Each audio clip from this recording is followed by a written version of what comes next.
បាទជំរាបសួរបងប្អូនទាំងអស់គ្នាស្វាគមន៍ត្រឡប់មកវិញមកកាន់ Channel CRX បាទនេះយើងបន្តពីវីដេអូថ្ងៃមុនដែលខ្ញុំធ្វើ Flash Boot Windows 10 និង Windows 11 អញ្ចឹងក្នុងវីដេអូនេះខ្ញុំនឹងបង្ហាញពីការប្រើប្រាស់ Flash ហ្នឹងការ boot Flash ហ្នឹងហើយនឹងការឈូស setup Windows អញ្ចឹងក្នុងវីដេអូនេះខ្ញុំនឹងបង្ហាញត្រឹម Windows 10 សិនទេឥឡូវយើងចាប់ផ្ដើមជាមួយនឹង Flash Boot ជាងពីរនេះអញ្ចឹងខ្ញុំចាប់តាមពី Windows 10 ទៅមុន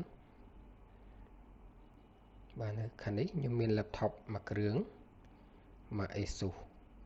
អញ្ចឹងយើងដាក់ flash ចូលទៅបាទសម្រាប់ពួក model Asus គឺ keyboard វាគឺនៅលើប៊ូតុង escape សម្រាប់ model ផ្សេងដូចជាពួក Dell ដូចជាពួក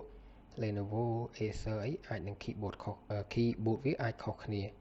ដូច Dell អីភាគច្រើននៅ A12 សម្រាប់ Asus ភាគច្រើនគឺនៅ escape អញ្ចឹងចុចប៊ូតុង power មកហើយចុច escape ចុចទៅពេលយើងចុចឲ្យជាប់ឲ្យញាប់អញ្ចឹងទៅរហូតតទៅវាចេញ boot menu ហ្នឹងហើយអញ្ចឹងក្នុងនេះយើងមាន2 Windows Boot Manager ហើយនឹង UEFI 7 Flash អញ្ចឹងសម្រាប់ Windows Boot Manager គឺបោះ M2 របស់ computer នេះទេហើយ UEFI 7 Flash នេះទៅជា USB boot របស់យើងហ្នឹងហើយអញ្ចឹងយើងចុចយក7 Flash របស់យើងមកបាទអធិស្ឋានដោយសារកាមេរ៉ាទូរស័ព្ទរបស់ខ្ញុំរៀងវា focus ញឹកតិចដោយសារ screen ណា screen យើងថតផ្ទាល់មួយ screen អញ្ចឹងវាញាក់ឥឡូវយើងចុច enter យក USB flash យើងមកហ្នឹងហើយអញ្ចឹងកន្លែងនេះគឺយើងធ្វើការរងចាំនិយាយទៅល្បឿនការងារនេះគឺអាស្រ័យលើ performance computer ដូចខ្ញុំនិយាយពីវីដេអូមុនហ្នឹងអញ្ចឹងគឺការងាររបស់ផ្នែក IT support ជាទូទៅហើយយើងធ្វើអត់អាចបខំពេកទេអូខេឥឡូវវាលោតចេញ logo Windows មកហើយគឺ Windows 10អូខេចេញមកហើយអញ្ចឹងកន្លែងនេះវានឹងចូលដល់ process setup Windows ហើយអញ្ចឹងក្នុងនេះខ្ញុំនឹងមិនធ្វើផ្ទាល់លើ computer នេះទេដោយសារជាក់ស្ដែងដូចឃើញឯកាមេរ៉ារបស់ខ្ញុំរៀងវា focus ញឹកពេកដល់អញ្ចឹងអាចថាវីដេអូនេះវាផ្ដល់គុណភាពអត់ល្អទេវានឹងធ្វើឲ្យបងប្អូនយើងរៀងមើលទៅអាចថាវិលមុខអញ្ចឹងខ្ញុំនឹងទៅថត screen computer ខ្ញុំក្នុងការ set up Windows ហ្នឹងនៅក្នុង virtual machine តោះឥឡូវយើងចាប់ផ្ដើមទៅថតទាំងអស់គ្នាបាទអញ្ចឹងមិញយើងឡើង flash មកគឺយើងដល់ត្រឹមហ្នឹងណាត្រឹមរើស Windows setup ហ្នឹងរើសភាសារើសអីចឹងទៅអញ្ចឹងកន្លែងនេះតើតើនឹងភាសា time and currency format ហើយនឹង keyboard input method អញ្ចឹងខ្ញុំនឹងរើសយក keyboard នេះយើងអាចរើសពេលក្រោយបានប៉ុន្តែខ្ញុំនឹងរើសយក keyboard United States International បាទអញ្ចឹងយើងចុច next បាទនេះតើយើងរើសភាសាចុច next មកគឺយើងមាន repair your computer និង install now អញ្ចឹងចុច install now មកនេះគឺសម្រាប់ការ set up Windows ណាហ្នឹងហើយអញ្ចឹង set up is starting អូខេចេញផ្ទាំងបែបនេះគឺវាទាមទារឲ្យយើងវាយ product key ប៉ុន្តែបើយើងអត់មានទេយើងរើសយក I don't have a product key បន្ទាប់មកនេះគឺ version ហើយ version Windows 10 របស់យើងមាន version home home n home single language education education n pro pro n ហើយនេះសុទ្ធតែ64 bit នេះគឺកាលបច្ឆេទ date modify របស់វាអញ្ចឹងក្នុងនេះខ្ញុំនឹងរើសយក Windows 10 Pro ចុច next ហើយយើងចុចកន្លែងនេះវាឲ្យយើង accept អញ្ចឹងចុច accept ចុច next ហើយកន្លែងនេះយើងរើសយក custom ណាកុំយក upgrade បើយើង upgrade តើ computer យើងចង់ upgrade Windows អញ្ចឹងណាបាទកន្លែងនេះសម្រាប់ computer របស់យើងបើសិនជាយើងឈូសផ្ទាល់នៅវានឹងមាន drive ផ្សេងច្រើនវាមាន drive 0 drive 1 drive 2អាស្រ័យលើ computer យើងមាន hard disk ប្រមាណគ្រាប់អញ្ចឹងណាអាហ្នឹងគឺ drive ប៉ុន្តែក្នុង drive មួយហ្នឹងគឺយើងបែងចែក partition ជាក់ស្ដែង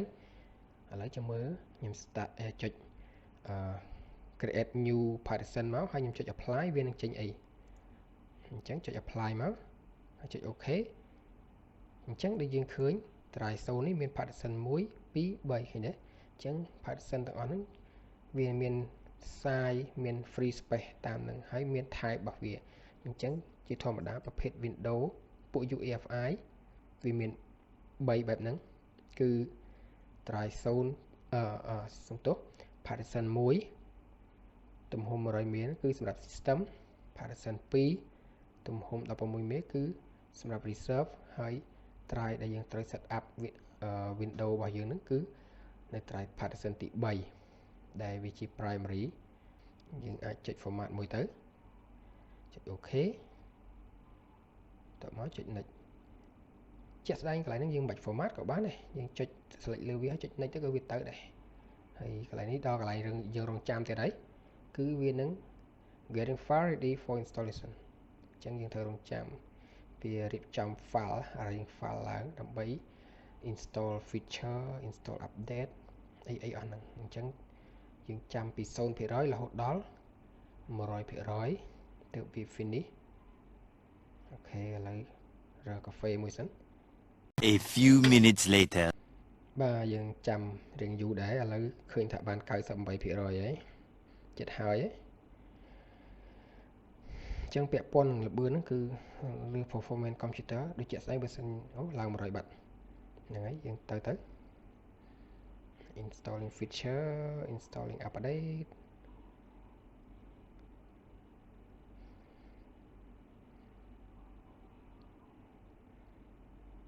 ចឹង performance នេះគឺដោយសារខ្ញុំប្រើលើ virtual machine ប្រហែលជាអាចរៀងយឺតបន្តិចបើយើងប្រើផ្ទាល់លើ machine computer ប្រហែលជាអាចលឿនជាងនឹងឥឡូវយើងរងចាំ update មួយសិនអូខេឃើញថា finish ហើយចូល finishing up ចឹងកន្លែងនេះគឺទាមទារ restart ហើយចឹងយើងអាចរងចាំវាចប់ក៏បានឬក៏យើងចុច restart now ក៏បានដែរចឹងវានឹង restart ហើយចឹង logo បើសិនជាយើងប្រើលើ computer ផ្ទាល់បែបនេះវាអត់ចេញ virtual box ទេវាចេញ logo computer យើងហើយមក ASUS ចេញ ASUS មក Dell ចេញ Dell តែនេះសារខ្ញុំប្រើ virtual box ចឹងវាចេញបែបនេះអញ្ចឹងយើងត្រូវរងចាំវា loading បែបនេះstep កន្លែងនេះក៏អាស្រ័យលើ performance computer ដែរបើយើងឈូសផ្ទាល់ដល់លឿនណាកន្លែងហ្នឹងដល់ plate ហើយតែយើងប្រើ virtual box រៀងយឺតតិចអញ្ចឹងវាចាប់ផ្ដើម getting thing ready ហើយរងចាំវាទៅបាទបន្ទាប់ពី getting thing ready មកស្ទុះធំហើយឥឡូវយើងចេញ restart ម្ដងទៀតហើយអញ្ចឹងក្នុង process ការងារហ្នឹងគឺវានឹង restart machine យើងច្រើនដងមែនតើនេះដែលខ្ញុំប្រើលើ virtual machine ហ្នឹងគឺវា restart តែ virtual box ហ្នឹងទេ virtual machine ហ្នឹងទេតែបើយើងនៅលើ computer យើងផ្ទាល់វានឹង restart ច្រើនដង computer មួយហ្នឹងអូខេឥឡូវចេញមកហើយគឺទម្រង់បែបនេះ just a moment A few minutes later អូខេបន្ទាប់ពី just a moment មកស្ទុះយើងចេញមកហើយ let's start with region អញ្ចឹងយើងរើសទៅខ្ញុំទៅរកភាសារកកម្ពុជាយើងមក Cambodia យើងវាយអក្សរអត់បានមានអុសឡើងអាហ្នឹងអុសទៅអក្សរ C នៅលើអញ្ចឹង Cambodia យើងឃើញហើយនេះចុច yes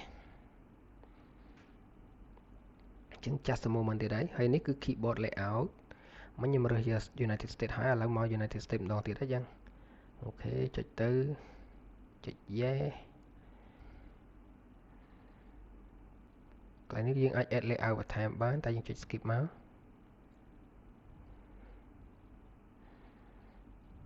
អូខេអញ្ចឹងកន្លែងនេះយើងកុំភ្ជាប់ network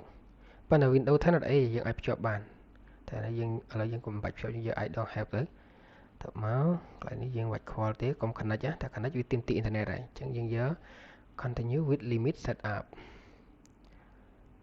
អូខេអញ្ចឹងនេះគឺយើងវាយឈ្មោះ user computer យើងមកដាក់ user អីក៏បានដែរស្រេចតែយើងទេឥឡូវខ្ញុំដាក់ថា win 10អូខេតែប៉ុណ្្នឹងមកចុច next ហើយ password នេះយើងមិនបាច់ចាំតន់ដាក់ក៏បានដែរកុំឲ្យបាក់ពី start up មកទាមទារ login password អញ្ចឹងណាយើងចុច next ទៅអញ្ចឹងកន្លែងនេះទាក់ទង privacy ទេយើងមិនបាច់ចាំខ្វល់ទេចុច accept ទៅ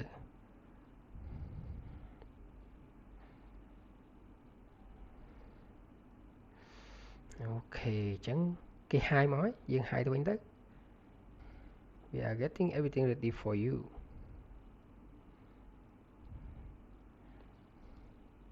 this might take several minutes don't turn off your PC អញ្ចឹងកន្លែងហ្នឹងបញ្ជាក់ឲ្យបើសិនជាយើងកំពុងរ៉ានលើ computer យើងផ្ទាល់ស្រាប់តែឧទាហរណ៍ជាប្រភេទ machine desktop ណា យើងអត់មានអាគុយ UPS ទូភ្លើងបើសិនជា run ទៅដាច់លុតភ្លើងវាអាចធ្វើឲ្យ Windows នឹង crash អញ្ចឹងអាចនឹងត្រូវការឈូសឡើងវិញម្ដងទៀតហើយនេះវារៀង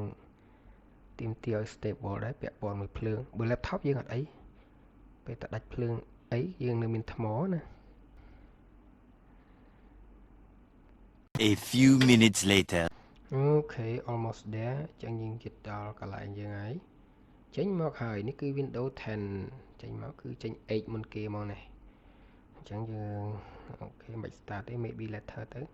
ហើយពាក់ព័ន្ធមួយ search bar search អីនេះអានេះវា screen យើងធំវាអត់ពេញអញ្ចឹងទេតែ screen ទូចអញ្ចឹងយើងពេញអញ្ចឹងចុចកន្លែង search កន្លែងនេះយើងអាចដកចោលទៅហើយក៏បាន show icon box ក៏បានវាតូចតិចកុំឲ្យពេញពេកហើយពាក់ព័ន្ធមួយអានេះគឺ weather បើសិនជាយើងមានអ៊ីនធឺណិតវានឹងចេញតែបើអត់មានទេចុច turn off ទៅពួកនេះជា virtual machine អញ្ចឹងខ្ញុំអត់ភ្ជាប់អ៊ីនធឺណិតទេខ្ញុំ connect វាតាមរយៈlocal host អញ្ចឹងគឺអត់មានអ៊ីនធឺណិតឡើងទេអូខេអញ្ចឹងយើងបានម៉ាស៊ីន Windows 10 មួយហើយឥឡូវនេះយើងចុចថែម icon ពី3មកកុំឲ្យឃើញស្រឡះ desktop ពេកអញ្ចឹងយើងចុចតាមយក user file control panel អញ្ចឹងទៅ apply ចុច OK អូខេអញ្ចឹងនេះយើងចេញមកមាន desktop មាន desktop this PC ហ្នឹងហើយអញ្ចឹងយើងចូលទៅមើល device manage មកចុចមក download this PC ហើយចុចលើ manage អូខេអញ្ចឹងចេញមកគឺបែបនេះហើយយើងចុច device manager ទៅយើងឃើញហើយប្រភេទ virtual box virtual machine គឺវាអត់មាន driver អីច្រើនឲ្យយើងតឡើងទេដោយសារវារៀបចំឲ្យយើងស្គាល់អស់ហើយអញ្ចឹងពាក់ព័ន្ធមកហ្នឹងយើងចង់ update ពីអីផ្សេងៗទៀតយើងអាចចុច start ចុច update Windows ហើយក៏យើង update and security ក្រោមនេះមកហ្នឹងហើយយើងចុចចឹងចុច check for update ទៅប៉ុន្តែហ្នឹងវាទាមទារអ៊ីនធឺណិតបើសិនយើងមានអ៊ីនធឺណិតបានយើង check for update បានណាតែជាក់ស្ដែងគឺអានេះខ្ញុំប្រើ local host ជាងអត់មានអ៊ីនធឺណិតទេហើយតាក់ទងអាហ្នឹងបើសិនជាយើងរកlại update ឃើញអាចធ្វើបែបនេះក៏បានដែរ update driver ទៅហើយតោះមកយើង search automatically for driver ទៅ load មក search for update អញ្ចឹងចុចបាច់វានឹងចូលដល់ទីតាំង update ដូចគ្នាអាហ្នឹងតាក់ទង Windows 10 គឺងាយស្រួលអញ្ចឹងយើងមិនបាច់ download driver អីយកមកដាក់ឲ្យឆ្អៀត computer ក៏អាចឡើងហើយឲ្យតែមាន internet គឺយើង update ទៅវានឹងមាន driver មកខ្លួនវា auto ហើយអញ្ចឹងការ set up Windows 10 របស់យើងគឺបញ្ចប់ត្រឹមហ្នឹងហើយអញ្ចឹងវីដេអូក្រោយខ្ញុំនឹងធ្វើការបង្ហាញពីរបៀបតឡើង virtual box នេះដែលខ្ញុំបានប្រើនេះហើយខ្ញុំនឹងតឡើង run Windows 11 នៅលើនឹងមួយទៀតដើម្បីបង្ហាញពីជំហាននៃការ set up Windows 11ដូចគ្នាអញ្ចឹងអរគុណសម្រាប់ការទស្សនាកុំភ្លេចចុច like និង subscribe ឲ្យ channel ខ្ញុំម្នាក់មួយផងអរគុណជួបគ្នានៅវីដេអូក្រោយជម្រាបលាបាយបាយ